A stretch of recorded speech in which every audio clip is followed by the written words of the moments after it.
আসসালামু আলাইকুম, কেমন আছেন সবাই? আশা করি আল্লাহর রহমতে সবাই অনেক ভালো আছেন। আর আমি টিনা চলে আসলাম আজকে নতুন একটা ব্লগ নিয়ে। আর আমি একটা পারিবারিক অনুষ্ঠানের একটা ভিডিও ছাড়ছি, ওটা হচ্ছে পার্ট 1 ছাড়ছি, আর আজকে হচ্ছে পার্ট 2। আর আজকে এই জন্য আমরা দেখছেন কি ফাইন করে সাজিয়েছি, ছবিগুলো দেখেই বুঝতে পারতেছেন। আর আজকের ছবিতে কিন্তু আমার সবথেকে প্রিয় মানুষটা আমার কাছে আছে, এই জন্য আজকের ভিডিওটা আমার কাছে একটু স্পেশাল হয়ে গেছে, বুঝেছেন? আর আমরা রেডি হয়ে গেছি, আর এখন হচ্ছে ভ্যানে উঠবার আমি আগে একটু পিকচার দেখাই নিলাম।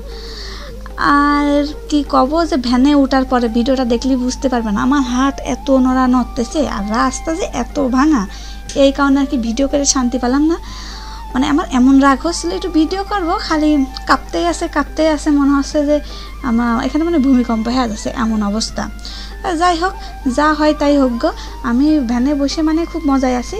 আর আমি পিছনে বসেছি, সাথে ভাবি ছিল, ভাবি মোটা মানুষ তো, তিনজনের পিছনে জায়গা হচ্ছিল না, এই জন্য আমার বরের ভাবির কাছে দিয়ে আমি এই যে পিছনে মিয়ারের সাথে বসেছি। আর এতে আমি এখন পা দুলাচ্ছি, কি ফাইন লাগতেছে, কুটুম বাড়ি যাচ্ছি, সাথে আমার বর আছে আজকে, এই জন্য খুব ভালো লাগতেছে। আর আমার বরের সাথে আমার ওর সাথে বিয়ে হয়েছে 15 বছর, শেষ হয়ে গেছে 16 বছর রানিং। কিন্তু এই 15 বছরের মধ্যে এই ফার্স্ট টাইম আমার বর আমাদের বাড়ির কোনো পারিবারিক অনুষ্ঠানে এই ফার্স্ট টাইম আসে, এই জন্যই আমার কাছে এত ভালো লাগছিল। বরের সাথে তো কত জায়গায় ঘুরেছি, কিন্তু পারিবারিক অনুষ্ঠানেও কোনো দিন ছিল না, কিন্তু আজকে ছিল, এই জন্য খুব ভালো লাগতেছিল। তাহলে আমরা যেহেতু যাচ্ছি, আপনারা দেখেন, আমাদের সাথে থাকেন।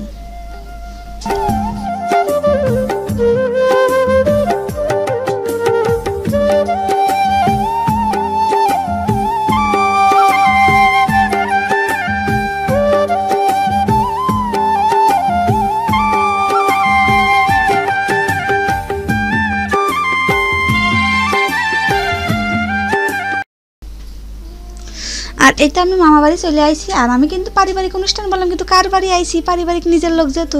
এটা হচ্ছে আমার মেজো মামার বাড়ি, আর মেজো মামার নাতি ছেলের আর কি সুন্নতে খাতনা, সেই অনুষ্ঠান। আর এটা চলে আসছে। আর এখন যেহেতু অনুষ্ঠান বাড়ি আইছে, এখন হচ্ছে খাওয়ার পালা, এই জন্য খাওয়ার কাছে যাচ্ছি বৃষ্টির জন্য। এই তো যে ঘরটা দেখতেছেন, এই ঘরের মধ্যে খাবারের ব্যবস্থা হয়েছে।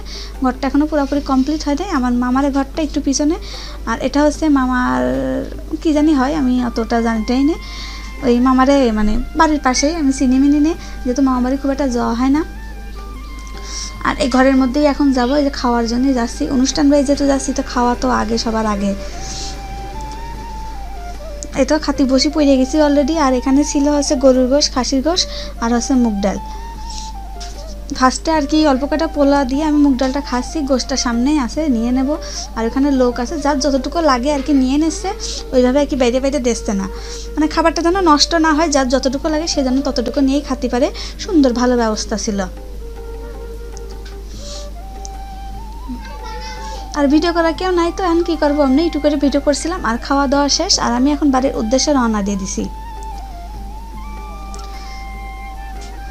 বেশিক্ষণ থাকি নাই, কারণ বর যেহেতু একদিনের জন্যই আইছিল।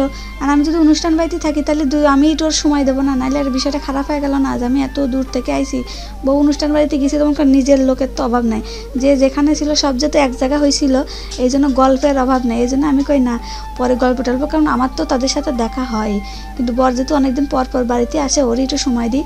আর এই ভিডিওটা কিন্তু ছিল রোজার ঈদের 1 সপ্তাহ পরের ভিডিও।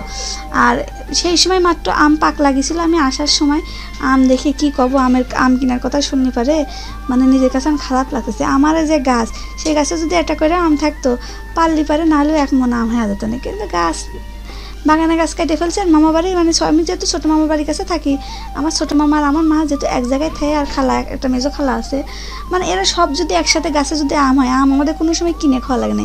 এই প্রথমবার আমি বাড়িতে এসে আম কিনে খাচ্ছি। আর আমার মা, আমার আগে আমি যখন ঢাকায় থাকতাম, তখন আমার মা কার্টুন বেড়ে বেড়ে আম পাঠাইতো।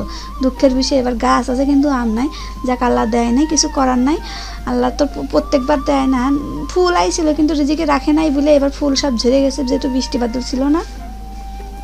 আর পাকা আম, গাছ পাকা আম পায়া, এই তো একটু টেস্ট করে আর কি কিনে নিয়ে আসছে। খুব বেশি মিষ্টি না, মাত্র কেবলই হয়েছে, কিন্তু রেখে খাওয়ার পর দেখলাম ভালোই মিষ্টি লাগছিল। আর যেহেতু বর চলে গেছে, আবার সে কবে আসবে নি, এই কারণে আম কিনা, যে ও তো এবার যেহেতু কাছে নাই। আমি যখন ঢাকায় থাকতাম, তখন তো আমি ছিলাম বলে মা আর কি দরদ দেখা সপ্তাহ পাঠাইতো। আর ও যেহেতু আমি মেসে থাকে, আর বেশি করে নিয়ে যা রেখেও তো খাতে পারবে না, এই জন্য ওরা দিচ্ছি টিসি নে। আর আমাদের যে এখন আম টাম কিনে আমরা এখন একটু খেয়ে দেখে নিচ্ছি। আর এই তো আম কিনা শেষ, এখানে বেশি নি নাই, প্রথম তো 2 কেজি নিয়েছিলাম। আর শেষ এরকম দেশি আমি ছিল 80 টাকা কেজি। 80 টাকা কেজি আম কিনে খাওয়ার কথা শুনে আমি আমার মাথায় হাত। যাই হোক কিছু করার নাই। আর এত আম কেনা শেষ আর আমার ভিডিও কেন শেষ। আমার আজকের এই ভিডিও কেন যদি আপনারা ভালো লাগে তাহলে আমার চ্যানেলটিতে সাবস্ক্রাইব করবেন, লাইক শেয়ার কমেন্ট আর পাশে থাকা ছোট্ট বেল বাটন অন করে দেবেন, তাহলে আমি কোনো ভিডিও চার সাথে সাথে আপনাদের মোবাইলে নোটিফিকেশন চলে যাবেনি। আর আজকের মতন আমি এই জায়গায় বিদায় নিচ্ছি। আল্লাহ হাফেজ, আসসালামু আলাইকুম।